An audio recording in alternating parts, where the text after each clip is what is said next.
Army के यहाँ भी ऐसा ही होता है, केसेस जो हैं वो साल हर साल चलते हैं, या फिर एक टाइम फ्रेम होता है कि इसके अंदर अंदर जो है वो केस का फैसला होना है? देखिए, कानून जल्द अज जल्द, हम्म ये नहीं कहा जाता कि आप 2 महीने में फैसला कर दे, 3 महीने जी में, जी जल्द अज जल्द, और नॉर्मली वेरी एक्सपीडिशियसली। उसके अंदर कोई डिलेज नहीं आती अंटिल अनलेस कोई नेशनल हॉलीडे आ गई, जैसे कल 14 अगस्त नेशनल हॉलीडे है, या अंटिल अनलेस कोई ऐसा सीरियस किस्म का कोई, क्योंकि वो जो भी कोर्ट कॉन्स्टिट्यूट होगी, जो जैग अप्रोप्रिएट अथॉरिटी से मंजूरी के बाद वो कॉन्स्टिट्यूट करेंगे, उसका एक प्रेसिडेंट होगा, उनके 3 मेंबर या 5 मेंबर होंगे, अभी मैं नहीं कह सकता कितने होंगे, और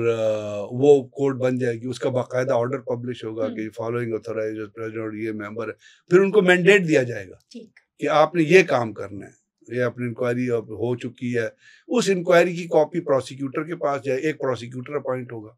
जो आर्मी से ही मेरा ख्याल अपॉइंट होगा, एक फिर फैज हमीद साहब को एक ऑप्शन दी जाएगी, आप अपना डिफेंस लॉयर रिटायर्ड करें, 1 करे 2 करे, पैनल करे, वो अपना एक डिफेंस लॉयर लेंगे, वो अदालत बैठेगी, चार्जशीट फ्रेम होगी, अभी तो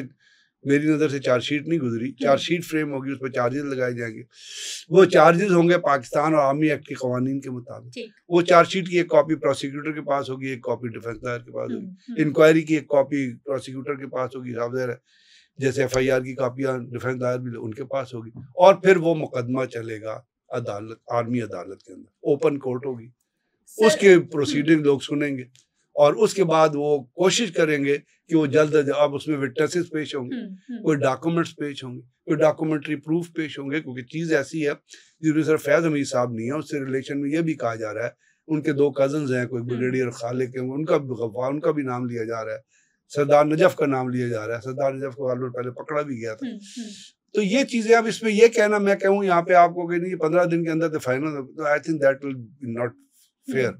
वो करेंगे, जल्द से जल्द करेंगे, फौज में डिले नहीं होती चीज, ये बस जो वो फौज के अंदर एक असूल होता है, वो जो कहा जाता है ना, एक बड़ा मशहूर मकूला है कि justice delayed is justice denied, फौज में ही नहीं होता, वो कहते हैं justice delivered is justice accurate, तो जस्टिस डिलीवर होगा। अच्छा सर, नतीजा क्या होगा ये जिस तरह के इल्जामात? नहीं सर, मैं सिर्फ कानून जानना चाह रही हूँ कि ये जिस तरह के इल्जामात लगे हैं या जिस तरह के इल्जामात सबूत सामने आए हैं, इनकी बुनियाद पर जो आर्मी फोर्सेस है उनके कानून के मुताबिक मिनिमम मैक्सिमम सजाएं क्या होती? नहीं, ये बिल्कुल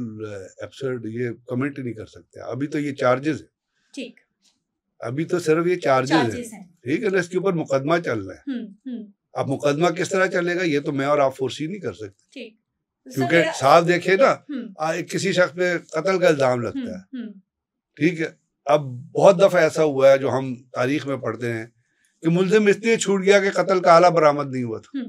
या कत्ल का आला बरामद हुआ था तो उसके ऊपर फिंगरप्रिंट्स उसके नहीं थे, ठीक है, हालांकि लोगों को पता था कि इसने कत्ल किया हुआ है, लेकिन वो छूट जाता है, इसलिए कि आप जो प्रोसिक्यूशन है वो उस मुकदमे को प्रूव नहीं कर सकता। बिल्कुल ऐसा है, समझे ना, ये तो बड़ी कॉमन फिनोमेना है, मैं इस पे नहीं कह सकता क्या। अरे सर, शायद मैं दोबारा से सवाल करूं समझाने के लिए, ये तो बिल्कुल आपने ठीक कहा, लेकिन हमारे यहाँ सिविल कोर्ट्स की हम बात करते हैं, कम से कम हमें कत्ल की सजा का तो पता है कि कानून क्या कहता है। देखिए ना, कानून तो कत्ल की सजा पे डेथ पेनल्टी भी कहता है, 50 साल भी कहता है, 15 साल भी कहता है। यही जानना चाह रही हूँ कि क्या क्या ऑप्शंस हैं या फिर कानून नहीं, ये मैं ये नहीं कह सकता कि ऑप्शन नहीं, ये तो अदालत कह सकती है।